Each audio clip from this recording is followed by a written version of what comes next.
this is what a Raw is supposed to be like. The Raw is supposed to like literally get the crowd hyped. Get the crowd excited about what's gonna happen. Get you excited about all the feuds and everything that's going on. That is what it's supposed to do. But honestly, there's so many feuds going on. It is kind of like a big cluster of mess. But in a way, in a very awesome way, it still works. The opener was just something that was unexpected. Who would have ever thought that the Big Show would literally hijack a feed and just be on Raw? I love it when the Big Show is angry. I love it when he is angry, he is frustrated, and he's ready to rage. I love that. I think it's awesome. And I need to see more of that Big Show. Instead of the I want to see the like I want to see angry Big Show. Angry Big Show is always awesome to see. And honestly, guys, I really do think that finally Raw is doing something about the pay-per-views. I'm starting to notice that, yeah, sure, about the other pay-per-views that they have on the side, they don't really do much for, but they're doing something for the Big Four pay-per-views. Well, actually, I take that back. Hell in a Cell is not a Big Four pay-per-view, but they're doing something for Hell in a Cell, and at least that they are. They haven't really been doing anything as of late when it comes to their pay-per-views, but at least they're doing something with it, and I'm excited about it. And honestly, I want to talk about all of these vignettes that they have about John Cena. Now, there's a lot of hatred for this guy out there. I'm not going to deny it, and no one can deny it, especially in the YWC. There's tons of hatred in the YWC about John Cena. But let's face it, you can't hate on the guy that stays true to who he is. I can't. I can't hate on a guy that chooses not to go a different route, that decides to stay who he is. And I really do admire the man. I really do. Especially when it comes to telling the story. This guy can definitely tell a story. He is great on the mic, and it really has showed. I really do feel that he is coming back too early, but then it's nice to actually for him to actually show his physical therapy, what he's been doing after his surgery and everything else. And with physical therapy, you're supposed to actually work your muscles and work your injury to where you're able to get stronger pretty much about maybe a few days after, probably maybe about 7-8 days, possibly 8 days after, depending on the type of injury you got. But it seems like he is making progress. And honestly, I don't think that the doctors would be dumb enough to have him come out there, even though he wants to perform. I don't think they'll have him to come out there to injure himself again. But even though I really do feel bad for the guy, because really feel like WWE is working him like a machine, and they're not giving him enough time to rest, and they're not giving him enough time for his body just to relax and rest. Like The Undertaker, he has a year off, so you can probably tell why his body is so fine-tuned every time he comes around for WrestleMania. He's not giving any chance to rest. He's barely getting at least a month to get out. So honestly, I really do have a lot of respect for the guy. He really does love his business, and he really does love the fans, and he honors the fans, and I can't hate on anybody like that. But I will say this. He is going to pretty much give a good match for Hell in a Cell, and I understand why they try to get him back so early, because of how he would represent the belt. He will bring a lot more prestige to the belt, and he will bring a lot more worth to the World Heavyweight Championship belt. Because let's face it, the World Heavyweight Championship belt is pretty much the stepchild of the WWE. Not against anyone who is one, but let's just say it's put second to the WWE Championship.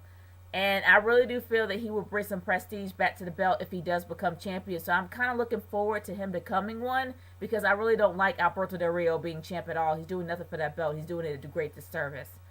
But the matches themselves really weren't all that bad. And like I said many times about the Wyatt family, they will always do nothing but impress me. Especially when Bray Wyatt is not even performing. Even when his minions are in the ring pretty much doing his dirty work for him, especially against The Miz and Kofi Kingston, they're still like putting on a phenomenal act. Especially his two minions in the ring. I can't remember their names off. I'm so bad with names.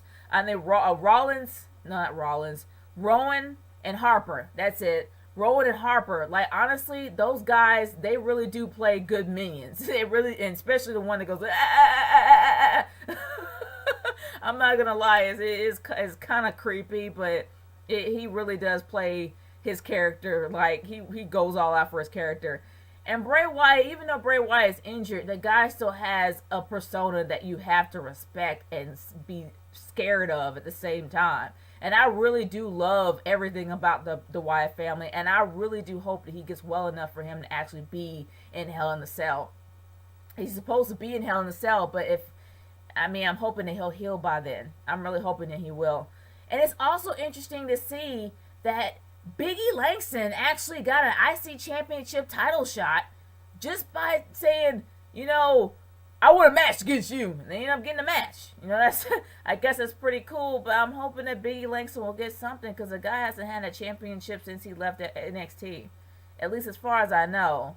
I mean, if anybody knows that he had the NXT title before coming to Raw, please leave a comment in the comment section below. I'm kind of curious. But anyway, I really don't like the new fusion music with Goldust and Cody. I don't like it. I'm sorry. It's just that I'm so used to Goldust's music. Like, Goldust music has had that ambiance. It's had that feel that you're like, oh man, this is Goldust. It just brings back so many memories. But then you had Cody Rhodes music, which is two different type genres of music just fused together that just don't mix. It just doesn't sound right. It sounds off. And I just don't really enjoy it that much. But either or, it is really nice that they're representing the titles very well. And it's nice that the tag team titles is being put out there more like the Shield weren't doing.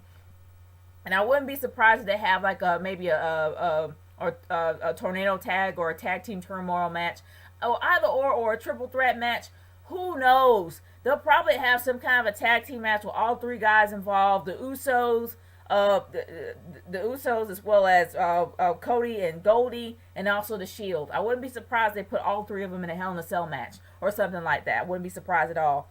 But with Paul Heyman, I'm not gonna lie. Paul Heyman kind of channeled his inner 80s wrestler for some reason, and it was kind of interesting to actually watch and pretty funny to actually watch as well. But honestly, it's just kind of really weird how he has that odd relationship between him and Ryback. I really wish it would just stop. But I really don't necessarily see this is going to be a match where he's going to get his comeuppance. At least not yet. I could be wrong. But I don't know. I mean, I really didn't care much for Ryback. But my funny moment of the night, really, really had to be Santino Marella dressing up as Elvis. Like, I literally enjoyed myself. I was laughing so hard seeing him dress as Elvis and doing his Elvis moves, especially little Elvis. I really did enjoy myself. And I thought that was a really funny segment of the night and not a bad wrestling match either. But one match that absolutely bugged me and bugged me to absolutely no end. Oh boy. You can say whatever you want about the Real Americans, but on the Real Americans have no gimmick. They have no reason. They have no point to even do this whole anti-American thing. They really do need to move away from the whole anti-immigrant thing and go into a whole different angle.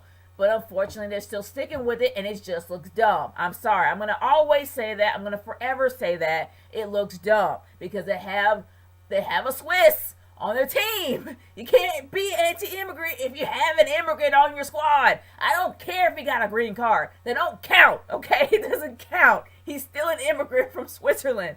But regardless of that, we all knew that he was going to lose against Tons of Funk, and nobody really cares much about Tons of Funk anymore. They only care about the Funkadactyls. Now the Funkadactyls are becoming a little bit more popular, and I really care less about Brodus Clay. But honestly, my personal... Well, I guess that they be talking about the Divas match before I go into my personal main event of the night. I'm really impressed with the Bella Twins. Before, yes, I talked all kinds of crap about the Bella Twins, calling them all kinds of names. And you know what? I apologize for that. I am really impressed with Brie Bella. I'm starting to become a lot more impressed with her. She's training really hard. She's learning submission moves. Shoot, her fiance is Daniel Bryan. Duh. But regardless of that, she's really starting to get better in her moves, as well as Nikki. I'm starting to become impressed with the both of them. They're not just model divas as they used to be, but they're coming a long way, and I will say that. And it would be nice to actually see somebody take the belt away from AJ for a while. Well, I guess. I don't know. Even though AJ is kind of... her whole shtick is starting to get old for me. So it'd be nice to actually see somebody new. But I think it's going to be a really great match to actually see in Hell in a Cell, and it would be nice if it was actually in Hell in a Cell, but I doubt it would ever go that far. But it will be interesting to see, and I really think it was a really great Divas match. But my personal main event of the night was the signing. The championship signing for the WWE vacant WWE Championship with Randy Orton and Daniel Bryan when they had the corporate CEO or COO and the owner in the ring. Stephanie and Triple H. Duh. And then we had Shawn Michaels. Honestly, the segment way before was when Shawn Michaels finally came in and started talking to Stephanie and Triple H. I like that as well. It kind of brings the tone down. It kind of brings it back to like reality on how that is like a friend and a friend's wife, and just having conversation. And also moving on to the ring, it just shows how Shawn Michaels can really tell a good story. Like it's not hard for him to tell a good story. And they literally hit the nail on the head every time they spoke. And it really did just brings so much emotion for that entire segment. It brought the stress. It brought the anger. It brought everything, every emotion that you were feeling into that ring.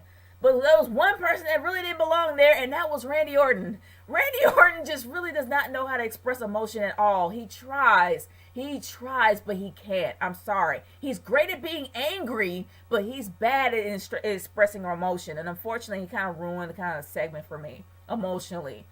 But my question is this. They pretty much put all the focus on Daniel Bryan for the beginning of this entire feud with the whole corporate thing, and then they end up switching it to the Big Show. But now it seems like even though the Big Show is fired, he's dead set on revenge.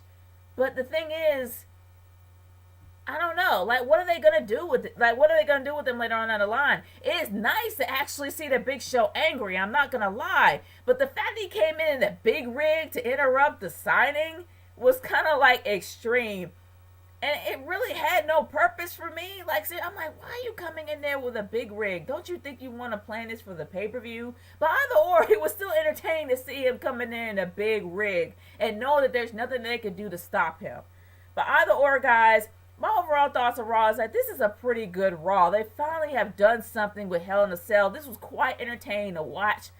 I'm not going to say the best Raw I've seen in a while, because every time I say that, it ends up going tank down the hill next Monday. But the one thing I'm going to say is this. It was really a great entertaining Raw to watch. I was really excited about some of the matches that are going to come up with Hell in a Cell. They did a great job promoting Hell in a Cell, as well as being comical in some of their matches. And some of the matches were pretty darn good, especially Dolph Ziggler versus Randy Orton. It was a great match to actually watch. I liked Raw. I liked every bit of it tonight, and I have absolutely no complaints. Not at all. But I want to hear what you guys have to say about this. Leave a comment in the comment section below or send me a video response on how you feel that Raw went, how you feel if Raw sucked. I want to know your emotions about Raw. This is Nature Girl 30 signing off. Peace out. Later.